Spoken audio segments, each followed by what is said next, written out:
Boa noite, seja bem-vindo, seja bem-vinda a mais uma live. Se você ainda não me conhece, eu sou Vinícius Paiva, sou fisioterapeuta e no meu perfil, tanto no Instagram quanto no YouTube, eu ajudo você que é fisioterapeuta a destravar o raciocínio e o tratamento clínico no AVC. E hoje a gente vai ter um assunto muito legal, um assunto que foi solicitado por um dos nossos seguidores, né? A gente colocou no Instagram perguntando o que as pessoas gostariam de saber sobre AVC. Uma pessoa colocou que gostaria de saber mais informações sobre o equilíbrio ao caminhar, né, no AVC. Então, o equilíbrio na marcha no AVC. E é sobre isso que a gente vai falar hoje. Então, se você quer saber como trabalhar melhor, desenvolver melhor o equilíbrio, a marcha no paciente de AVC, fique comigo até o final dessa live. Convide outras pessoas também, porque esse é um assunto que vai ter muita informação que vai te ajudar a destravar o raciocínio e o tratamento clínico nesses pacientes. Vai ajudar você a ter um upgrade, acelerar o processo de reabilitação desses pacientes, porque tem muita dica valiosa, tem muita informação valiosa. E se você ainda não me segue no Instagram ou no YouTube, siga lá o perfil, porque tem muito conteúdo, tem muita informação que vai ajudar você a ter resultados excelentes com seus pacientes. Tem muita dica, muita informação e um raciocínio que você não aprendeu na faculdade, você não aprendeu na sua pós-graduação, mas são raciocínios baseados na neurofisiologia que vão te ajudar a abrir a sua visão em relação ao processo de reabilitação desses pacientes, ok? Se vocês tiverem qualquer dúvida, quiserem perguntar durante a live, pode perguntar, eu respondo com o maior prazer, ok, gente? Então bora lá, boa noite a todos que estão chegando. Convide as pessoas para participar dessa live, porque vai ser muito importante, vai ter muita informação legal, ok? Então vamos lá. Equilíbrio na marcha no AVC. O que a gente tem que estar atento? Primeiro, como que eu vou trabalhar o equilíbrio desse paciente? Como que eu vou desenvolver uma marcha com melhor equilíbrio nesse paciente? Será que só colocar meu paciente para caminhar, pôr um pezinho na perna dele é suficiente? Será que isso é suficiente? Porque é o que a maioria das pessoas fazem. Paciente, eu quero trabalhar a marcha, então vamos colocar o paciente em pé. Vamos colocar o paciente para caminhar. Vamos colocar um pezinho na perna do paciente. Vamos fazer um circuito com o paciente. Será que fazer um circuito com o paciente é suficiente para melhorar essa marcha dele, melhorar o equilíbrio dele? Será, gente? Olha só. Será que trabalhar a força muscular do paciente, ficar lá colocando o pezinho, pedindo para ele levantar a perna para um lado e para o outro, né? Sobe 3 séries de 10, 3 séries de 5, 10, 15 repetições. Será que isso vai ajudar na hora de trabalhar a marcha do paciente? Será que é suficiente? E eu posso garantir para vocês que não. Não é. Tem muita coisa aí que não é trabalhada, por isso as pessoas têm muita dificuldade de desenvolver a marcha com mais eficiência, de desenvolver o equilíbrio durante as fases da marcha. A gente precisa estar atento a entender essas fases da marcha para a gente saber o que realmente interfere nessa caminhada do indivíduo, né, do paciente. Quais são os fatores que vão interferir nesse processo de marcha que eu preciso estar atento e trabalhar com o meu paciente AVC porque vai estar em falta nele. E tem muita coisa aí que a gente não enxerga. Por que não enxerga? Porque não é visível no paciente. Eu consigo olhar para o meu paciente e enxergar que ele tem fraqueza muscular. Enxergar que ele tem uma alteração de tônus, que ele tem uma dificuldade para caminhar, mas tem muitos fatores que vão interferir nessa resposta motora do paciente que não é visível e as pessoas não conseguem entender, as pessoas não enxergam. E é isso que faz toda a diferença. A Feleite Pilates colocou aqui, penso que é preciso trabalhar a propriocepção, pois é neurológico. Também, exatamente, tem que trabalhar muito fatores neurosensoriais, né? A gente precisa muito desses fatores neurosensoriais, somatossensoriais, principalmente tátil e proprioceptivo, porque isso é extremamente importante, é fundamental em qualquer resposta motora e também no equilíbrio. Isso é muito louco, né? É muito legal a neurofisiologia, porque a gente entende coisas que vão fazer toda a diferença na resposta motora do paciente e que a gente não enxergava antes. Então eu vou comentar aqui, mas é isso mesmo, tá, Felite? Uma das coisas é trabalhar muito essa estimulação proprioceptiva, mas desde a primeira sessão, desde o primeiro exercício, tá bom? Gente, qual que é um grande problema, né? Um grande erro que as pessoas têm na hora de trabalhar a marcha com o paciente? A Feleite falou que é fantástico mesmo. Qual que é o grande problema? O que acontece que as pessoas têm uma dificuldade em desenvolver esse processo de reabilitação na marcha do paciente, desenvolver o equilíbrio na marcha no AVC? Primeiro, quando as pessoas pensam em marcha, e isso é um raciocínio lógico, é um raciocínio que as pessoas veem internalizado, não somente o paciente, isso aqui é muito comum do fisioterapeuta pensar. Por que você está falando isso, Vinícius? Porque meus alunos, eles questionam isso. Ah, mas eu vou trabalhar a marcha, eu preciso colocar meu paciente em pé. E eu falo, calma, não é que você não vai trabalhar a marcha com o paciente em pé. É que antes de você pensar em trabalhar com o seu paciente em pé, você precisa preparar seu paciente. Você precisa moldar seu paciente. O fisioterapeuta neurológico, ele é um escultor. A gente precisa esculpir o paciente, a gente precisa moldar. Imagina que você tem lá uma peça lá de barro e você precisa dar forma para essa peça. Você precisa moldar, você precisa pôr a mão no paciente, estruturar o seu paciente para que ele tenha uma fase de marcha melhor. Se eu chego com o meu paciente e coloco ele em pé, sem dar essa condição para ele, meu paciente desorganiza inteirinho, ele gera muitas compensações e fica uma marcha completamente alterada. Não é que ele não vai conseguir caminhar, ele vai, mas ele consegue caminhar realizando muitas compensações.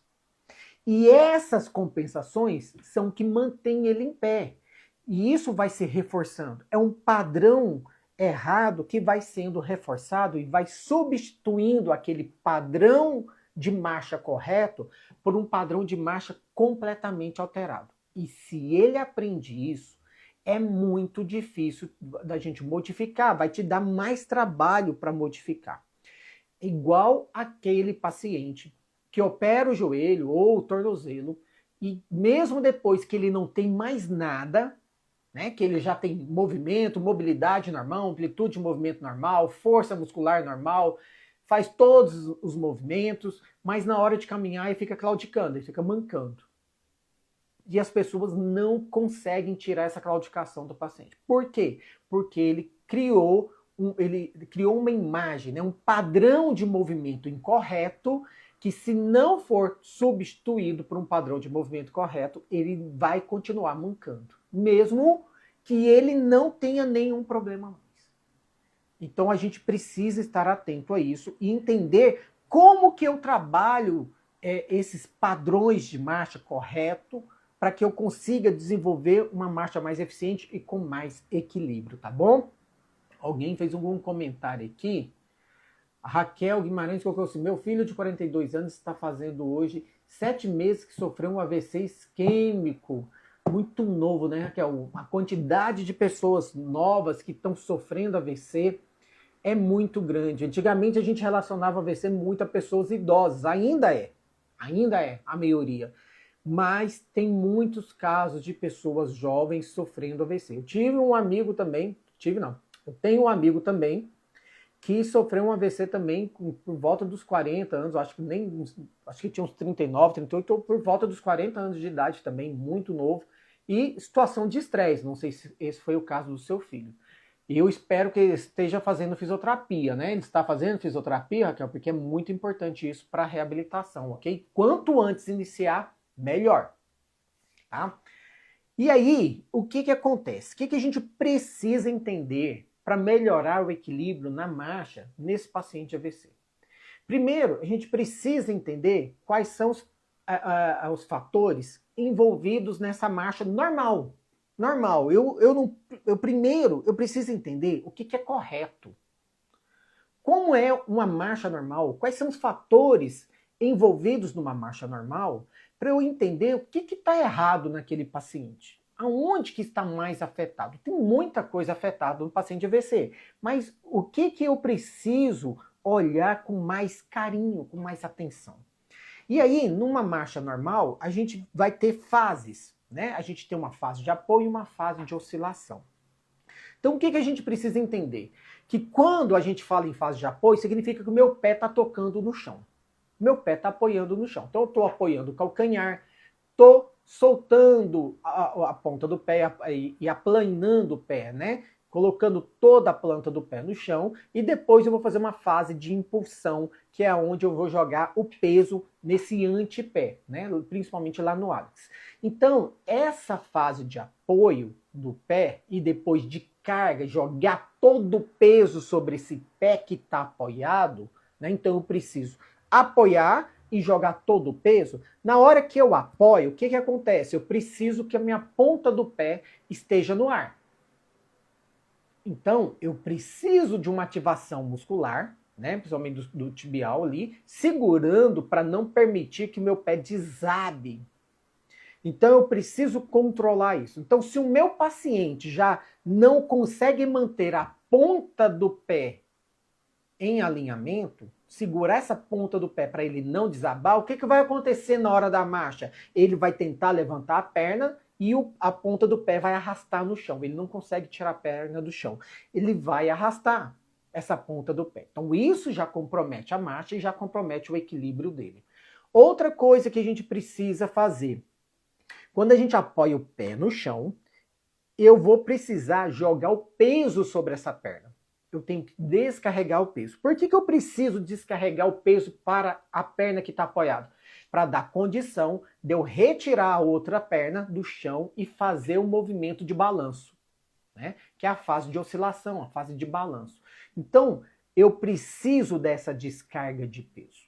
Eu preciso saber como trabalhar essa descarga de peso. E aqui a gente já está falando em plano frontal, onde eu estou movimentando o meu corpo de um lado para o outro, meu centro de gravidade. Eu preciso ter a capacidade de jogar o peso para um lado e o meu membro inferior apoiado tem que ter a capacidade de sustentar esse apoio. E a gente consiga utilizar, fazer a fase de balanço com o membro que vai, né, ficar no ar. E para isso a gente precisa, nesse membro que vai ficar no ar, da ativação das 3 articulações, quadril, joelho e tornozelo. Eu preciso fazer a flexão do joelho, que é dobrar do quadril primeiro, né? Fazer a flexão do quadril juntamente com a flexão do joelho, que é dobrar o joelho, né? Para quem não é da área. Então a gente precisa dobrar o quadril, que é a flexão, dobrar o joelho e levantar a ponta do pé, que a gente chama de dorsiflexão.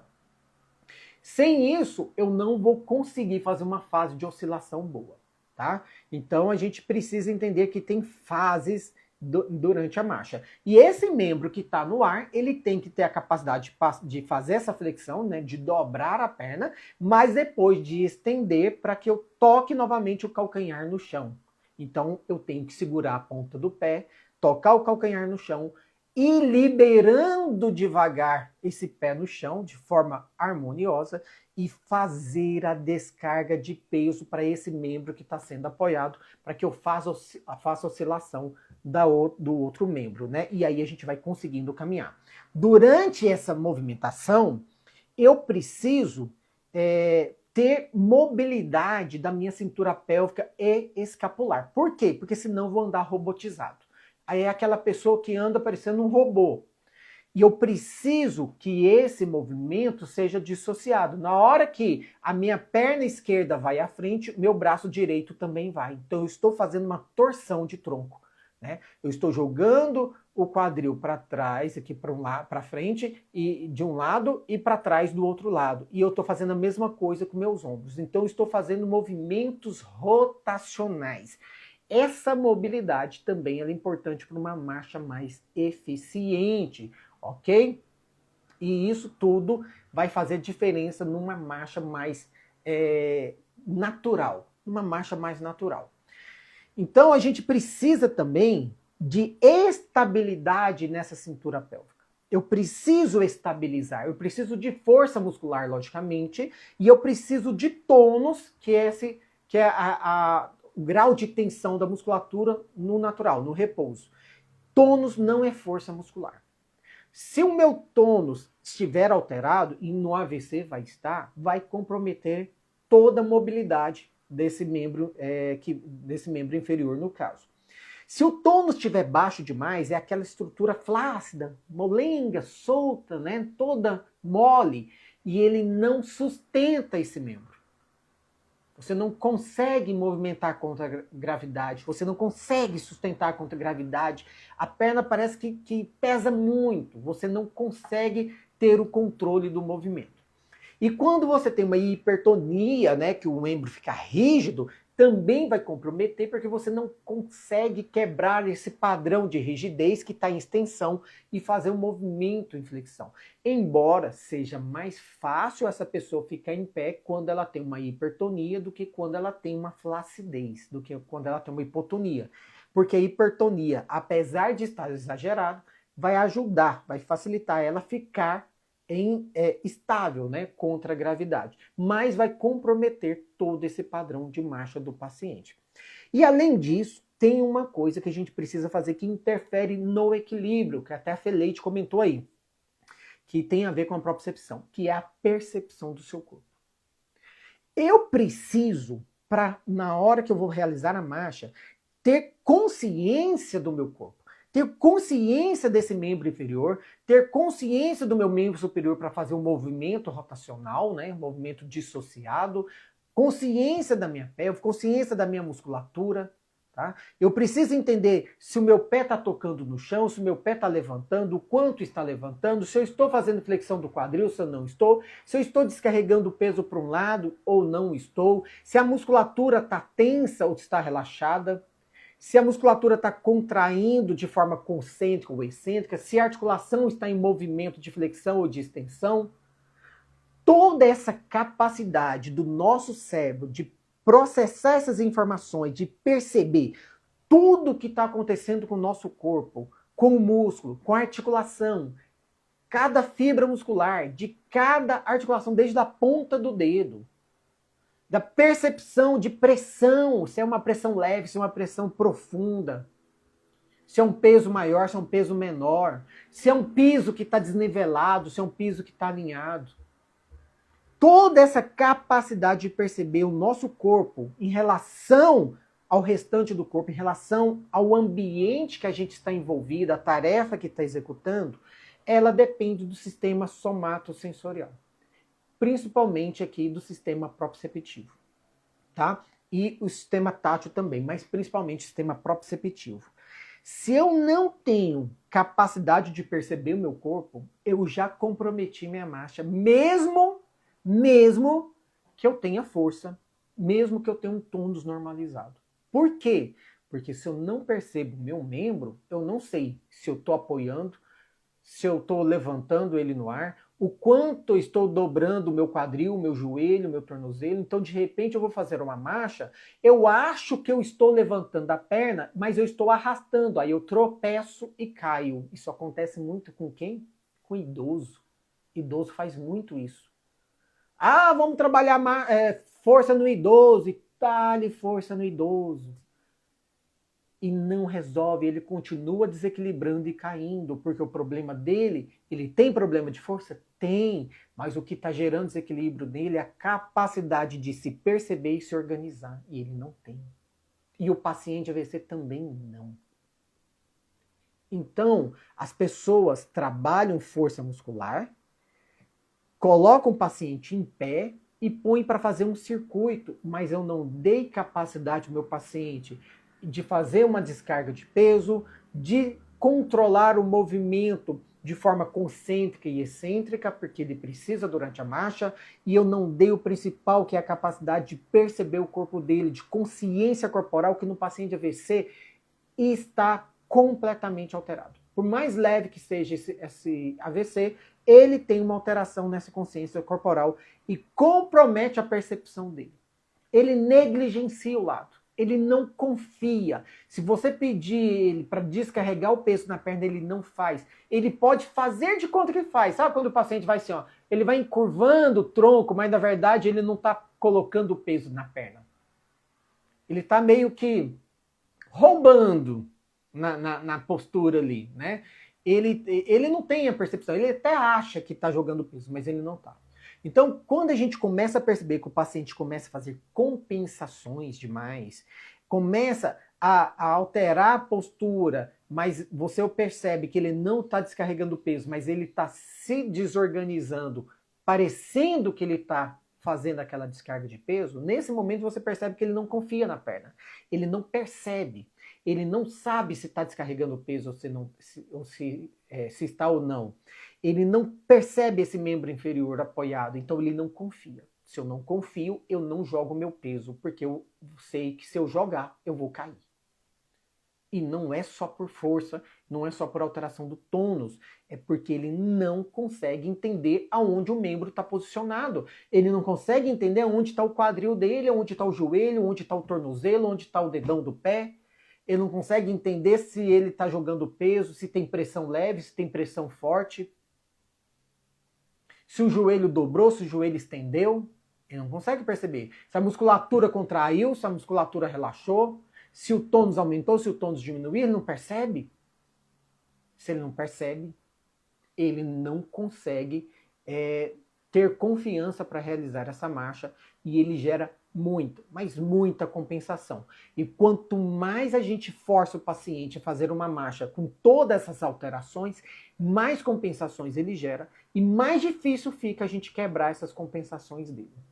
Por quê? Porque se eu quebrar a compensação do paciente para que ele faça uma marcha mais próxima do normal possível, sem dar condições para que ele controle tudo isso que eu acabei de falar, ele desaba. Porque se ele não tem controle de força, não tem controle do movimento, não tem controle do tônus, não tem percepção do corpo, ele não consegue perceber cada parte do corpo, não consegue perceber a movimentação das articulações e dos músculos. Ele não consegue perceber o grau de tensão desses músculos. Quando eu coloco o paciente em pé e tento alinhar ele, ele não fica. Ele não faz. E aí, nesse caso, é melhor o paciente andar com compensação. Pelo menos ele anda. Então, pelo menos ele anda. Então, a gente precisa entender isso. Tem umas pessoas que escreveram algumas coisas aqui, deixa eu ver aqui que foi passando, peraí. A RH Coach colocou assim, minha mãe teve AVC, mas anda normal, com dificuldade e agora começou a não dobrar o joelho e andar errado. Provavelmente tem que verificar aí se ele não está alterando o tônus dela, tá? Porque pode ser que durante o AVC ela vai tendo uma alteração desse tônus que estava um pouco mais baixo e o tônus vai aumentando, vai gerando uma hipertonia, vai gerando uma rigidez. Então pode ser que durante a marcha ela vai cansando e vai entrando um tônus alterado, vai aumentando esse tônus e o paciente vai entrando num padrão maior de extensão ali dessa marcha, tá? Desse membro inferior. Então isso pode acontecer. Pode ser um sinal de que está mudando o padrão de tônus dela, no AVC, pode ser um sinal de que está ali sobrecarregando ela, já chegou num ponto que a partir dali ela vai entrar com muita compensação, com muita alteração, então ali é melhor não continuar, tá? Tem que verificar. Raquel colocou que ele faz fisioterapia, né, do filho dela, faz fisioterapia todos os dias, e fono 3 vezes na semana, mas sem vontade, coitado, tá desanimado, né? A impressão é que ele não está motivado para ficar bom. É porque o AVC, ele altera, esse é o grande problema. As pessoas só enxergam a parte motora, as pessoas só enxergam o que elas conseguem ver, né? Tipo, o físico, a parte física. Eu consigo olhar para a pessoa, perceber que tem um lado alterado, que ela está fraca, e só que o AVC, ele altera muito o comportamental, ele altera muito o estado emocional da pessoa. Então tem pessoas que isso pode estar muito alterado, gerar uma ansiedade, gerar um estado depressivo, tá? Então isso também tem que ser falado com o médico e isso tem que ser observado pela equipe de saúde também, tá bom? E gera uma desmotivação, né? Lógico.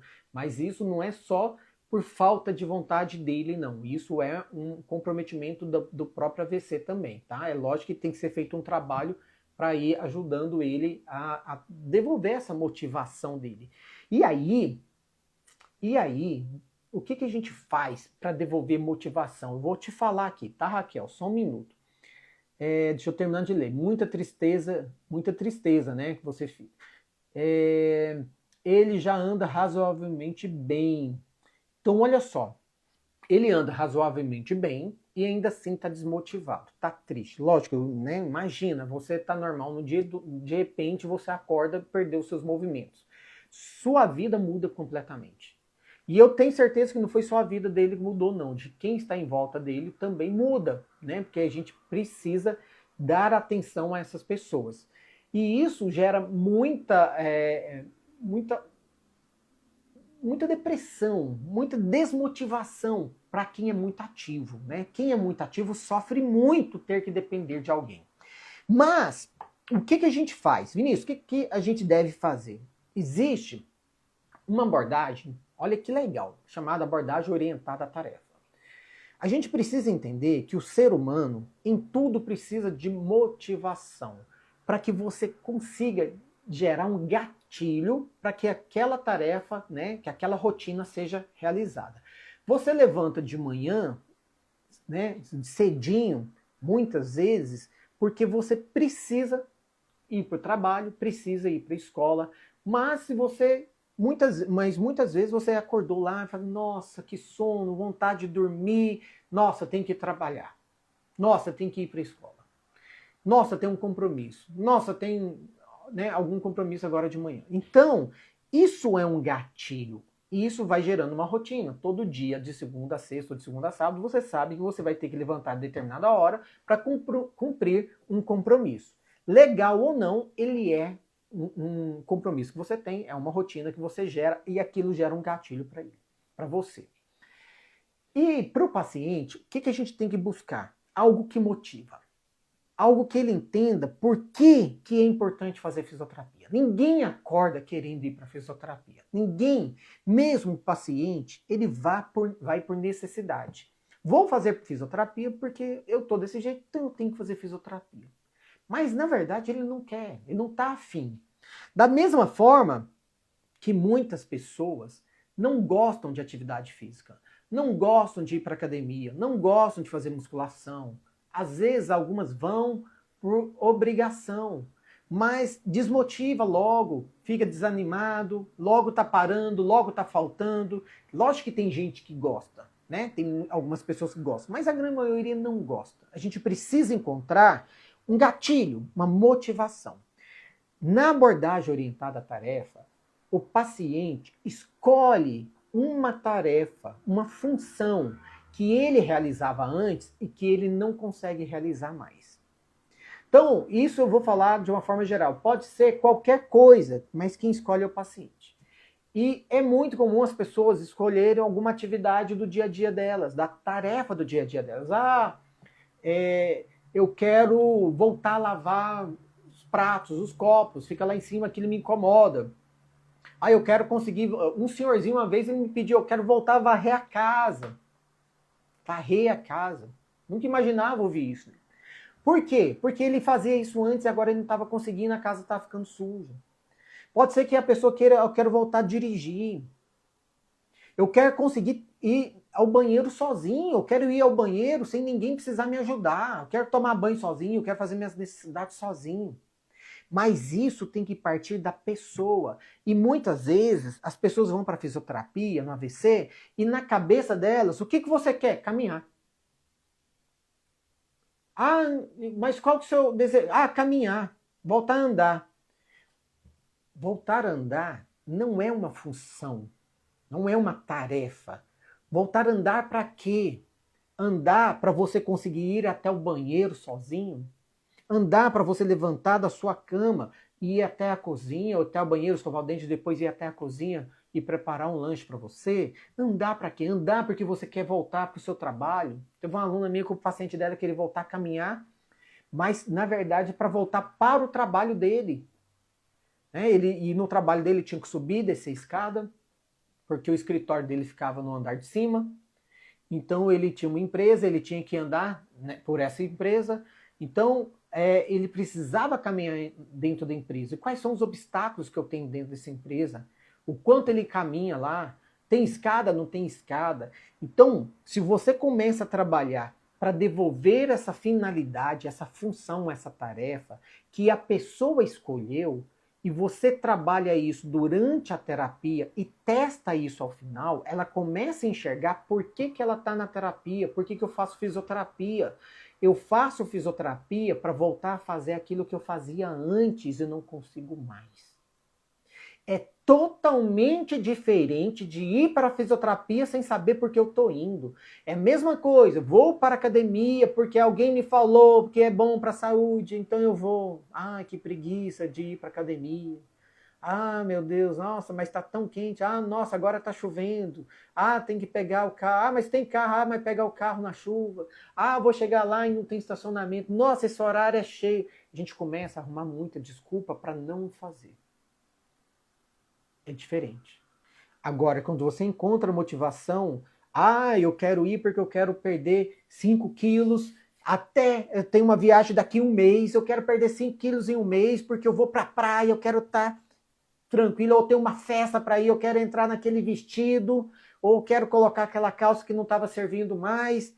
Então você começa a achar uma razão do porquê você está indo naquela academia. E quando você começa a desanimar, você lembra, caraca, é por isso, eu já perdi 1 quilo, já perdi 2 quilos. Pô, tá dando resultado, bora lá pegar firme. E aí você vai também e não começa a ver resultado, isso também desmotiva. Se eu não começo a ter o resultado que eu gostaria e eu não estou enxergando evolução, isso me desmotiva. Isso é muito comum também, tá? Entenderam, gente? Fez sentido isso para vocês? A fala... Eu só não entendi. Fala só calumbas? Palavras soltas?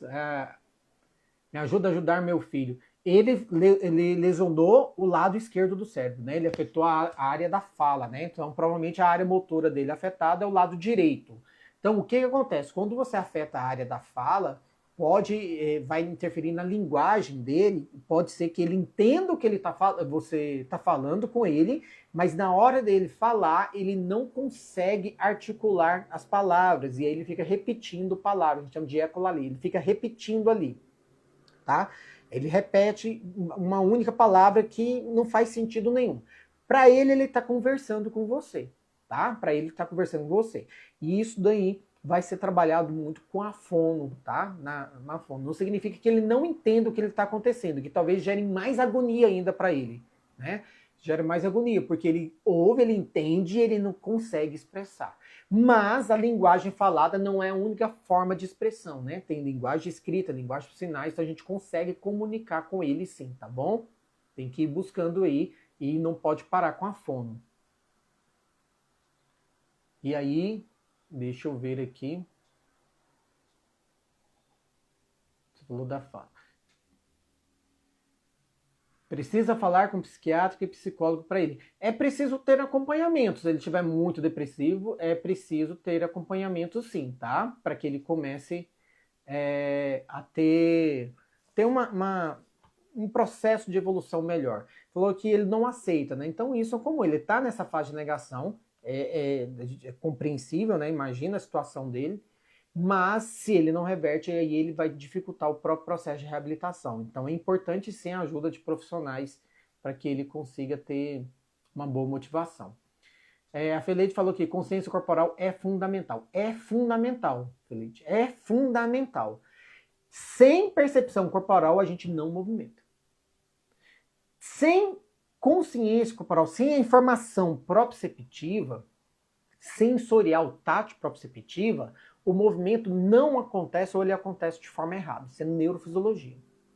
O movimento não acontece ou vai acontecer de forma equivocada. E sem essa informação sensorial, tátil e principalmente proprioceptiva, você não consegue gerar correções posturais, organização postural. O equilíbrio, ele é uma fase do controle postural, uma parte do controle postural. O controle postural é equilíbrio mais alinhamento corporal. Alinhamento das estruturas, organização das estruturas. Isso depende da informação proprioceptiva.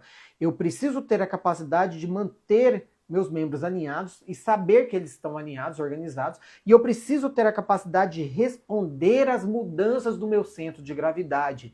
Ou seja, quando eu faço um movimento que o meu centro de gravidade altera, eu estou gerando desequilíbrio e eu preciso fazer correções posturais, correções do meu corpo.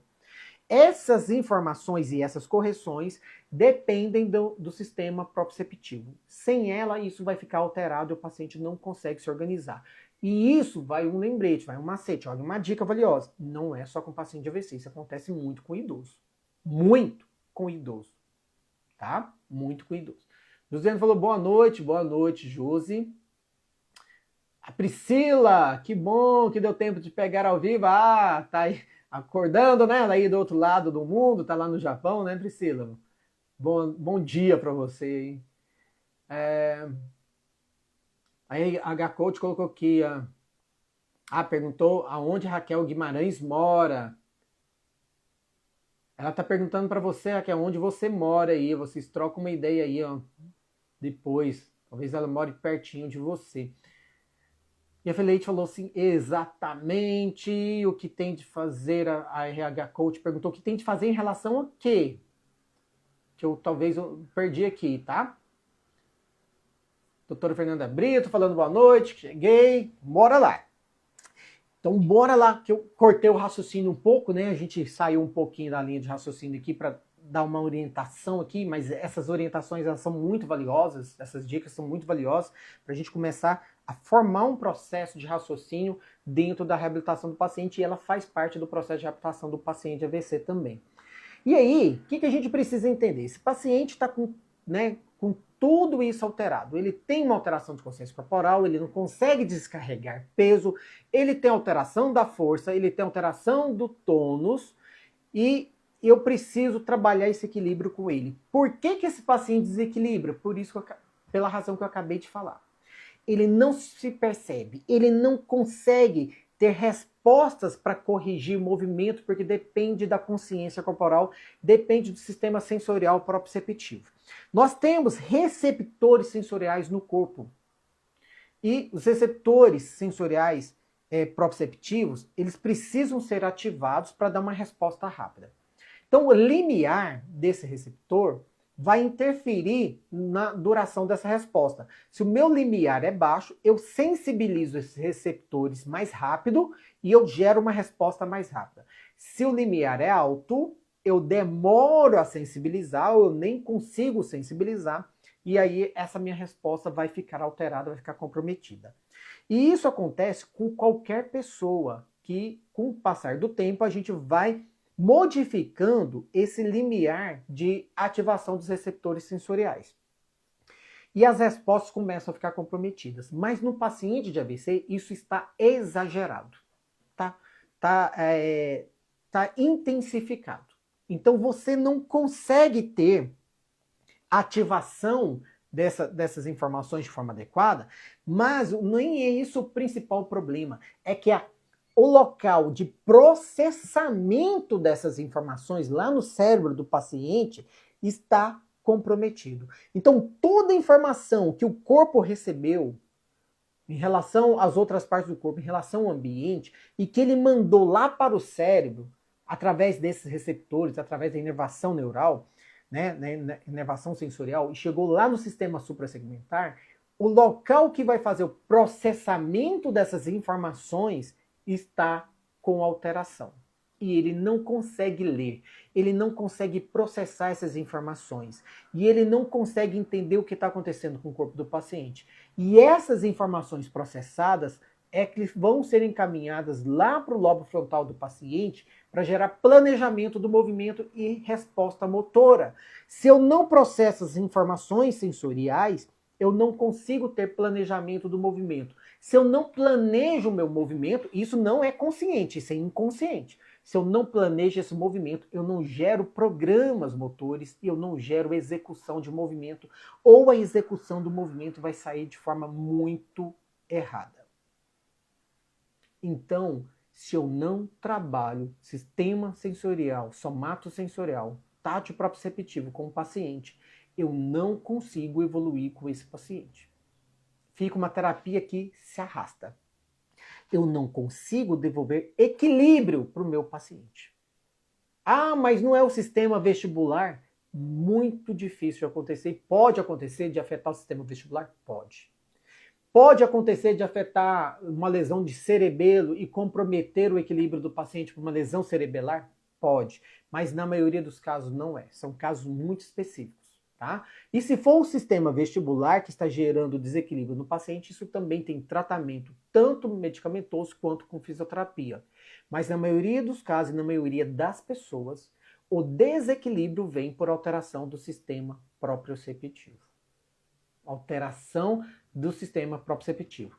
E o sistema proprioceptivo, ele é um sistema sensorial igual você tem o seu paladar, igual você tem a audição, igual você tem a olfação, igual você tem a visão, você tem o tato e você tem o sistema proprioceptivo. Eu não posso sonhar, imaginar em elaborar um plano de tratamento para qualquer indivíduo, de qualquer situação, seja ortopédica, geriátrica, neurológica, respiratória, sem trabalhar o sistema proprioceptivo. Porque a resposta motora depende dessas informações.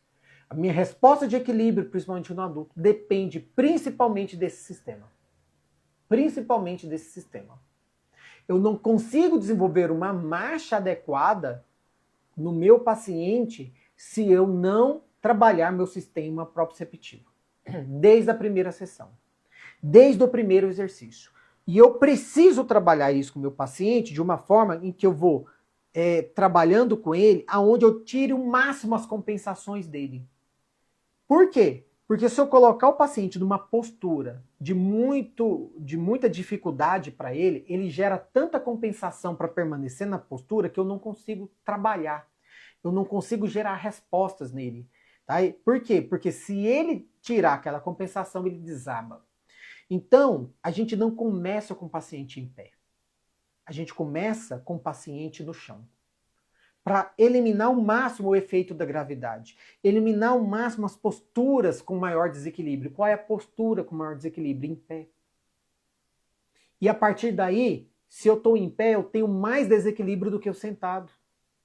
Sentado, eu tenho mais desequilíbrio do que deitado. E caminhando, me dá mais desequilíbrio do que ficar em pé parado. Subir e descer uma escada me gera mais desequilíbrio do que ficar caminhando. Correr me gera mais desequilíbrio. E quanto mais a postura gera desequilíbrio, mais exige controle postural e controle motor do indivíduo. E se ele não tem as respostas, ele gera compensação. Então, se o meu paciente, eu coloco ele de cara em pé, porque eu tenho que trabalhar a marcha com o meu paciente, então, no meu pensamento lógico, eu tenho que colocar ele em pé, porque marcha eu trabalho em pé, eu não consigo evoluir com o meu paciente. Não consigo evoluir. Eu preciso trabalhar padrões de marcha, todos esses padrões que eu falei que são importantes na marcha, como trabalhar movimentos do padrão de movimento de flexão de quadril, joelho e tornozelo com extensão, trabalhar fortalecimento concêntrico e excêntrico, tudo isso de forma global, porque a marcha não acontece de forma isolada, né? Os músculos trabalham em conjunto, em cadeia. Então, eu trabalho o meu paciente de forma global, eu trabalho fortalecimento concêntrico e excêntrico, que é importante, eu trabalho dissociação de cintura escapular de cintura pélvica, eu trabalho controle da cintura pélvica, que é importante, eu trabalho ativação dos músculos estabilizadores do meu membro inferior para que eu permaneça em pé. Eu trabalho normalização de tônus. Se tiver tônus baixo, eu vou subindo. Se tiver tônus alto, eu vou baixando para o normal. Eu trabalho fortalecimento desses membros inferiores e do corpo todo, né? Porque não é só o membro inferior que está alterado, mas todo o hemicorpo está comprometido. E eu trabalho consciência corporal associado a tudo isso. Desde as primeiras posturas, né, dos primeiros exercícios, desde a primeira sessão, começando com posturas mais baixas. Dentro da sessão eu vou evoluindo até chegar com o meu paciente em pé. E até chegar na realização da tarefa, caso ele tenha escolhido alguma tarefa. Final de tudo é, agora que a gente trabalhou, você vai realizar aquela tarefa que você falou que não estava conseguindo.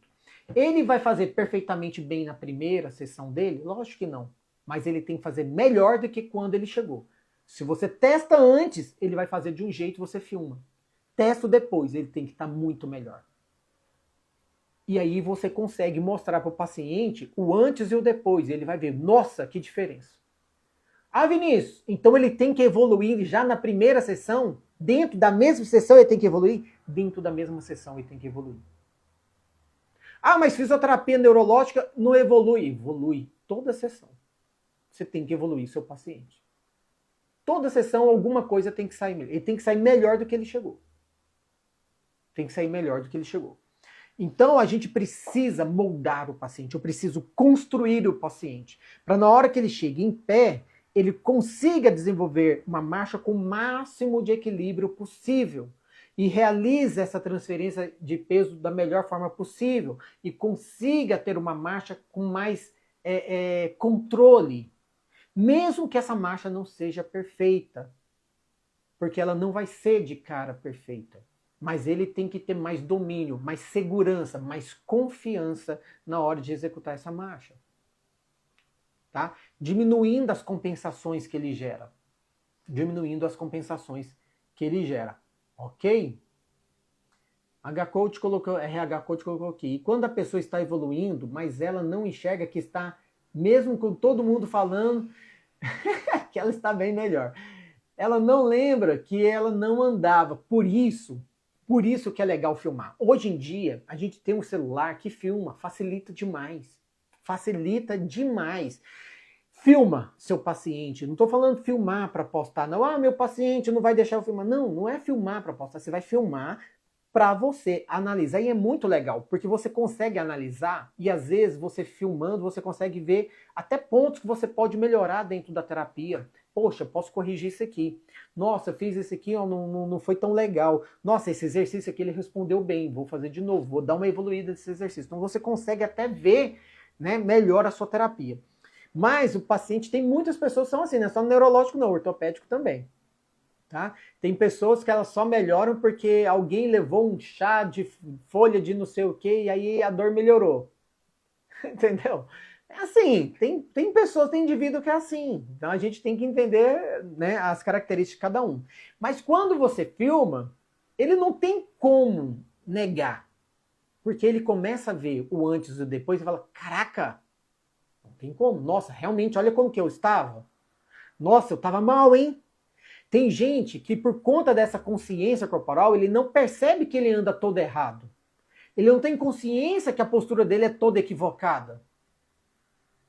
Ele não tem consciência que o braço está lá arrastando, está caído, que a perna está sendo arrastada. Ele vai ter consciência quando ele olha, quando ele visualiza isso. Só que ele não se vê durante o dia.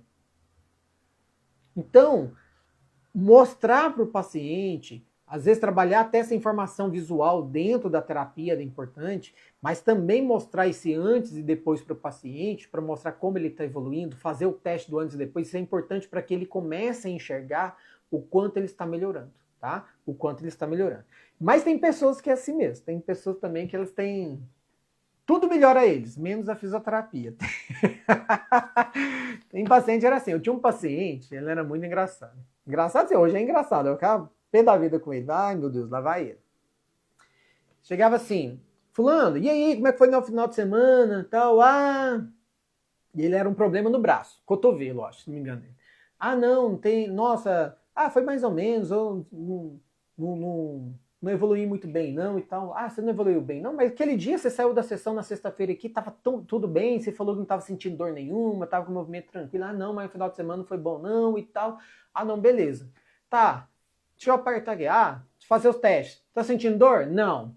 Movimento do braço assim. Ah, faz o movimento. Sentiu dor? Não. Faz tal movimento. Sentiu dor? Não. Ué, mas você falou que teve problema? Ah, é, né? Nossa, parece que não tá... Não, realmente, não tá... Não incomodou, não. Ah, mas sabe o que é?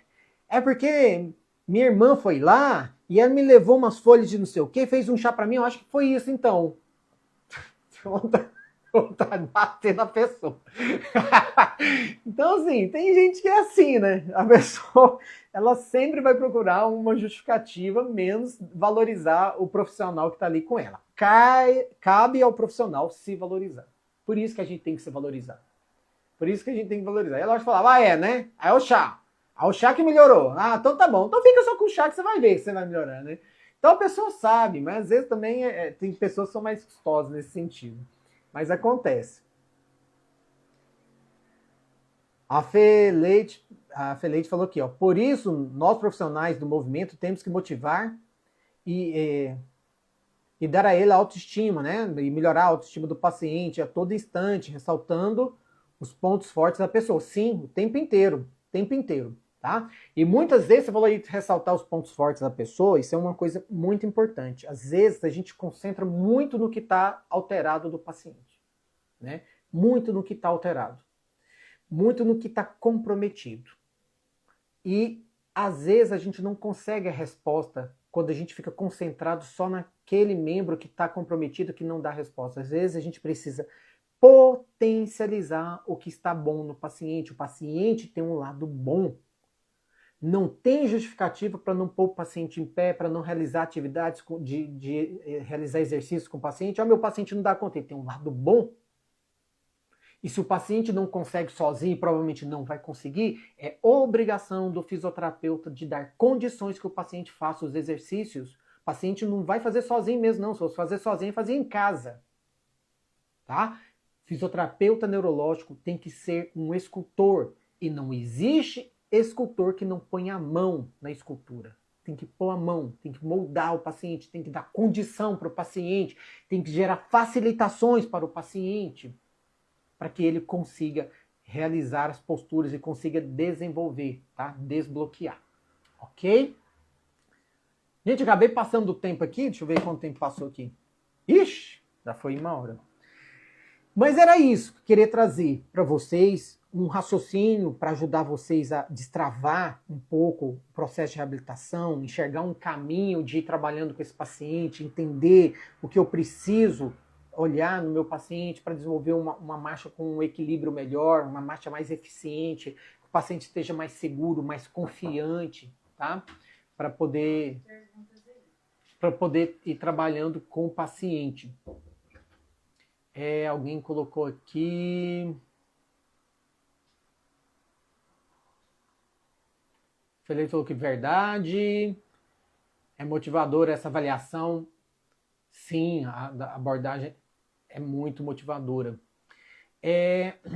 Sempre esse recurso funciona bem.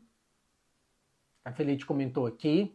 A gente tem que estar o tempo inteiro motivando o paciente, sim, né? Mostrando para ele toda a evolução dele, né? Todo o que ele está conseguindo. Porque, principalmente no AVC, as pessoas têm muita alteração do humor, muita alteração do estado emocional.